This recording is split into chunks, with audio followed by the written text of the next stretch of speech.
Last night at the Democratic debate, Michael Bloomberg got destroyed over his numerous NDAs involving women who've been sexually harassed or discriminated against in the workplace. That was yesterday. Today, let's talk about his campaign NDAs. And joining us to do that is the man who broke the story, reporter for The Nation, Kenneth Klippenstein III. Welcome to the Damage Report. Good to see you again, John. Glad to have you here. Great work in breaking the story. So break it down for us. What's going on with these campaign NDAs? So essentially, the Bloomberg campaign makes many of its employees sign an NDA, and not just an NDA, but an extremely restrictive one. My sources within the campaign tell me, and many of these folks have been through a number of different campaigns in the past. This is not a first campaign for many people. Say that this is by far the craziest, and I think the quote that I used in it was that it was bananas was how they described it, because it is so restrictive, and it not just.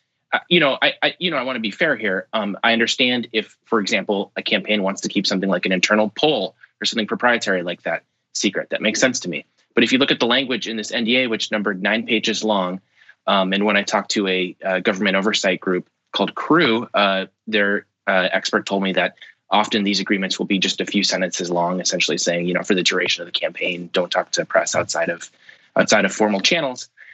This one goes on for just paragraphs and paragraphs, and it seems very broadly construed and appears to apply to anything relating to the campaign, and it goes on indefinitely. There's no expiration date. So even after just to be clear, even after the campaign is over, they're still muzzled. Exactly. Is that normal? No, not from what I'm told. Now, there are other campaigns that use NDAs.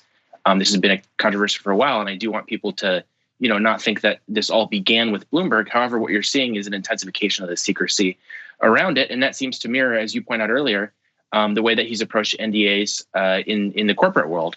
So I think that this story is a kind of nice illustration of how he's trying to import his practices in the corporate and business world to the political domain, which I think is supposed to be more transparent and open for the public to understand what's going on. So I believe it's referenced in your article that the campaign says that people who've been harassed, that wouldn't be covered under this NDA. They could still speak out about that. Do we know for sure that that's the case?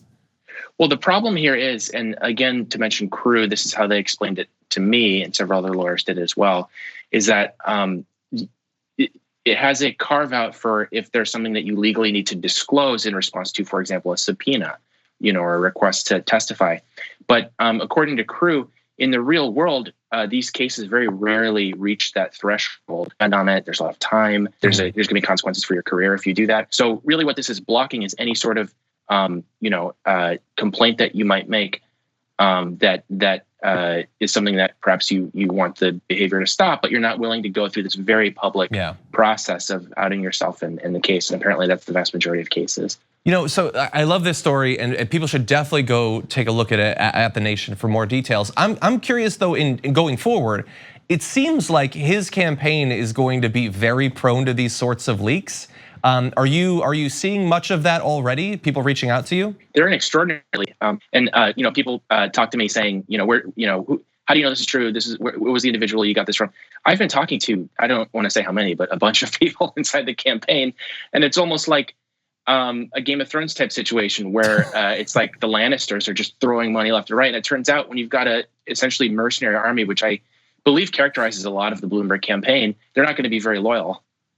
Yeah, that's like, I get that money is what they have, so that's what they're gonna use, but I've seen leaks in a couple of different areas, and you have to wonder, like some of these people who are being hired to knock on doors, to spread information online, is their heart really going to be in it? Will these mercenaries fight like, true believer soldiers? It doesn't seem at this point like he's necessarily getting what he's paying for. Yeah, what I'm hearing on the part, and I don't want to get into sourcing too much, but just generally speaking to these folks, is a desperate need for money, and because of that, working for someone for whom they feel, frankly, some shame working for. And I think that's why they're reaching out to the press to the extent that they are, and not just the folks I talk to, but folks that they know as well.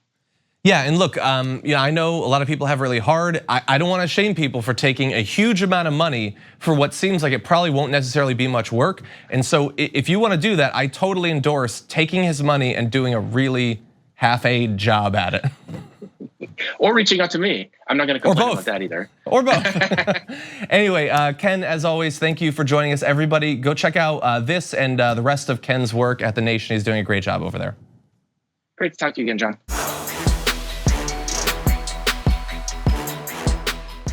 Check out the Damage Report podcast each day, wherever you get your podcasts, whether Pocket Casts or Stitcher or iTunes. You can join me as I give you the news and stories you want, with a range of co-hosts and interview guests jumping in on the fun each day. Again, that's the Damage Report, wherever you get your podcasts. And if you get them at iTunes, don't forget to rate and review. Sometimes I'll read them live on the show.